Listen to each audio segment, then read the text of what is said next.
It's a sad fact that many people lose their lives on the roads of Warwickshire. We have about 35 people die every year. The police and their partners work very hard to prevent harm on our roads. What you're going to see now is what we do together to keep our roads safe.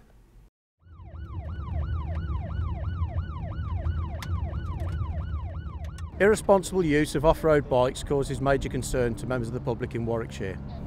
For bikes used in a public place, you need the required driving licence, you need insurance, MOT, protective clothing, i.e. helmet, and tax. Bikes are ridden across public play areas, towpaths, in the street, football pitches, causing damage, causing major nuisance to the public. It's also a quality of life issue. The public aren't prepared to put up with this, and neither are Warwickshire Police. Any calls, any reports we get, I'm a local community beat bobby, we'll go into the area on foot and flush them out the area. We normally call up via radio to the AMPR team, the off-road motorbikes. When I receive a call from SNT or PCSOs or members of the public that we've got an off-road bike issue, myself or the team will go along. We'll attempt to stop and speak to these people. Sometimes we'll issue a Section 59 warning. If it's in a public place, the bike will get seized, no insurance.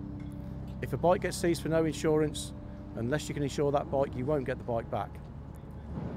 Once the bikes are seized and they're to be disposed of, this is the place where we bring the bikes. Once they're done, they're scrapped.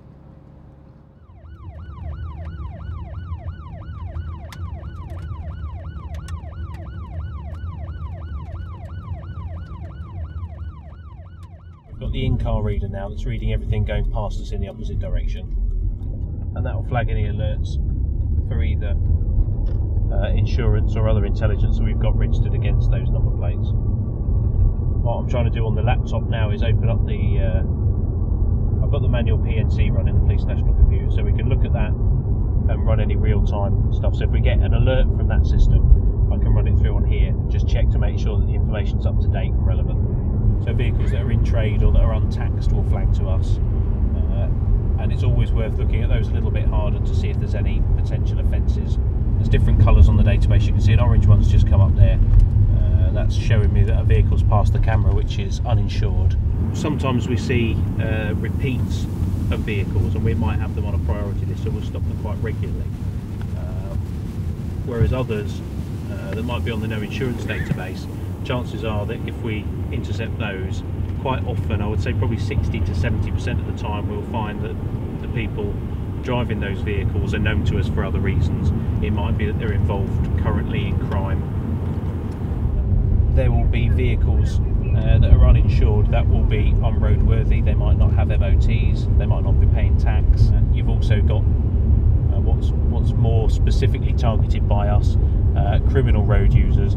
Those are people who obviously want to ignore what the legislation is, and those are the people that we're specifically trying to target, rather than somebody who has made a mistake when it comes to reinsuring their vehicle. So obviously if we've got a criminal that's using the roads and we've got a capability to intercept them by taking their vehicle off them, we can disrupt their behaviour.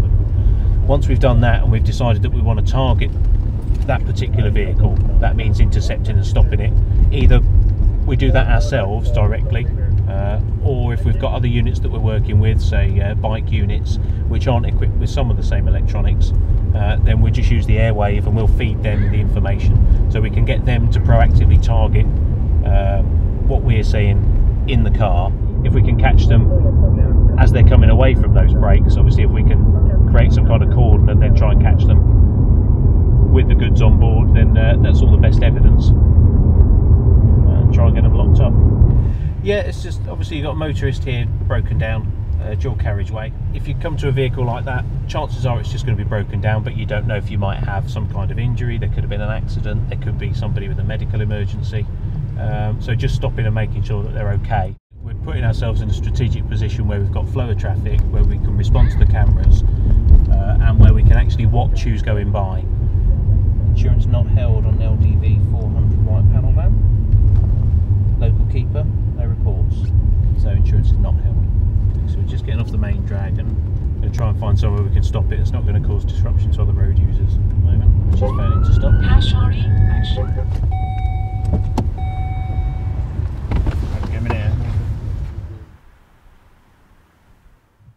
Tactical pursuit and containment, or TPAC as it's generally known. You've seen it on the TV. Most people would imagine that it's boxing a vehicle in surrounding it with police vehicles and bringing it to a halt.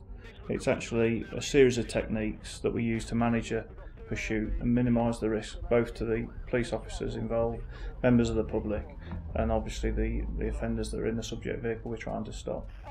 It can revolve around a simple stop with two cars, one that would signal it to stop and the other one would come in front of it to basically reinforce the instruction for the vehicle to stop. Progressing on through use of a stinger to deflate the tyres that we use in Warwickshire. Going on to, if we did have a scenario where on a high-speed road such as the M6 or the 42, the vehicle was consistently failing to stop, we would engineer a situation where we had several police vehicles in front of it to slow members of the public down so that they weren't endangered. We'd get a sterile area on the motorway where we could then surround the fleeing vehicle with police vehicles, one in front, one to the side, one behind, and gradually bring the speed down. There might be some contact with the police vehicles, but that is trained for. Once the vehicle's been brought to a halt, the offenders are taken out from the vehicle, we clear the carriageway, and then the police vehicles that have been holding back the members of the public prior to the sterile area allow the traffic then to flow through. It's minimum disruption to the public travelling through Warwickshire, and also keeps the risk as low as we possibly can. Stolen vehicles, prolific crime offenders using the motorway network, major A roads. We have certain sites around the county that have ANPR cameras, which obviously read registration numbers of cars. If there's intelligence on those cars, then we can again plan a situation where we can have police resources in which to intercept them. Their attitude towards the safety of the public, or their own safety, or that of the foreign police, varies greatly depending on the sort of person they are. He's across a public footbridge,